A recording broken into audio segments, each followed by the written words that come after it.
Magandang araw po sa inyo, Mixed Stories. Itago niyo na lang ako sa pangalang Johnny. Ang kwentong ito ay totoo naming karanasan ni Bibian na aking misis. Nang mga panahong ito, bagong kasal pa lang kami. Sa loob ng ilang buwan na pagsasama namin ni Bibian, agad na siyang nagdalang tao. At napagdesisyonan namin na magbakasyon muna sa probinsya ng aking ina hanggang sa makapanganak si Mrs. Tuwang-tuwa naman ang aking ina nang malaman na buntis na si Bibian noong nandoon na kami. Sa pangalawang araw nga namin roon ay nag-swimming pa kami mag-asawa sa isang beach. Talagang na-enjoy namin ang bawat sandali. At nang pauwi na kami, meron kaming nakasalubong na isang matandang lalaki. Seryosong-seryoso itong nakatitig kay Mrs. at maya-maya'y nagsalita ito. "Buntis ka ba, Ineng?" Nagkatinginan naman kami at kahit hindi namin ito kilala, magalang naman itong sinagot ni Bibian. "Opo, Nong. Buntis nga po ako."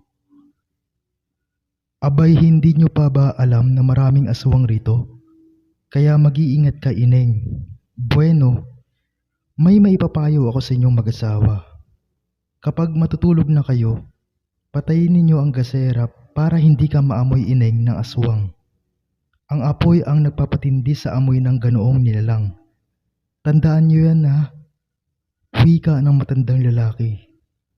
Sa hindi malamang dahilan ay humahangos ito. Muli kaming nagkatinginan at ako ang sumagot. "Masusunod ho, marami pong salamat." Pagkuway, nagpaalam na kami sa matanda at nagpatuloy na sa paglalakad pa uwi. Nang lingunin ko ang kinaroroonan ng matanda, wala na ito roon. Parang napakabilis naman yata na makaalis. Pero may natanaw ako sa medyo madilim ng himpapawid. Meron roong lumilipad na napakalaking ibong itim. May mabalasik itong itsura. Hindi ko na lamang ganong pinagtuunan ng pansin iyon.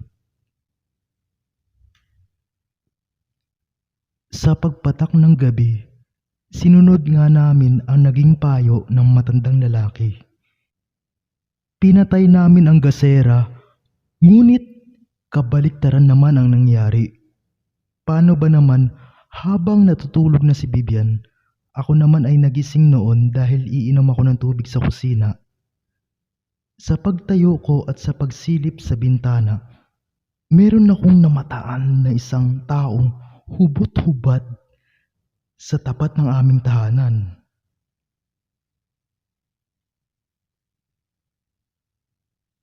Nagpapahid ito ng langis sa buong katawan at sa pagtama ng liwanag ng buwan sa mukha ng taong iyon, dito ko napagtanto na yung matandang lalaki ito. Pagkatapos magpahid ng langis, dumapa ito sa lupa at walang ano-ano'y unti-unting nagbabago ang korte ng katawan nito.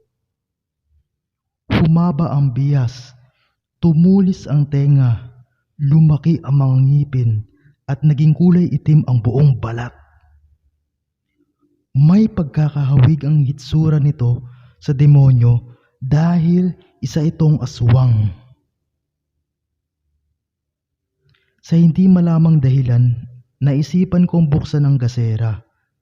Kahit nanginginig ang kamay ko, ay pinilit kong kumalma.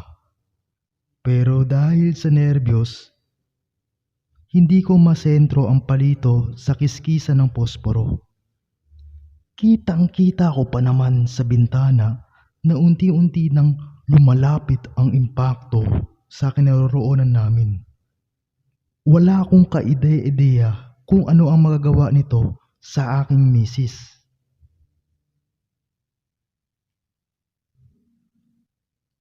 Sa kabutihang palad, kahit nanginginig ang kamay ko, nasindihan ko pa rin ang palito at ang gasera.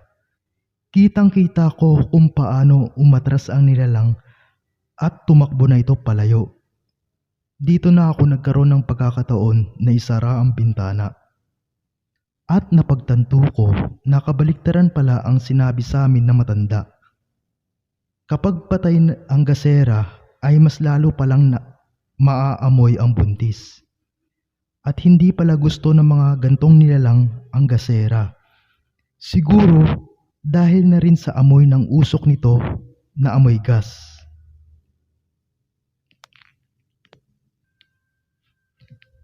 Kinabukasan nang magising na si Vivian, kinuwento ko ang pangyayaring iyon. Naniwala naman ito sa akin at magmula noon ay palagi na naming sinisindihan ang gasera tuwing gabi. Naglagay na rin ako ng iba pang pangontra gaya ng asin at bawang. Makaraan ng ilang buwan, nakapanganak naman ng maayos si Vivian at kailanman hindi na nagpakita pa ni anino nito ang matanda. Kaya ang maipapayo ko sa mga buntis dyan, magsindi kayo ng gasera tuwing gabi dahil maaamoy kayo ng aswang kapag wala ito. Tandaan niyo yan. Marami pong salamat sa nakinig sa kwento ni Johnny.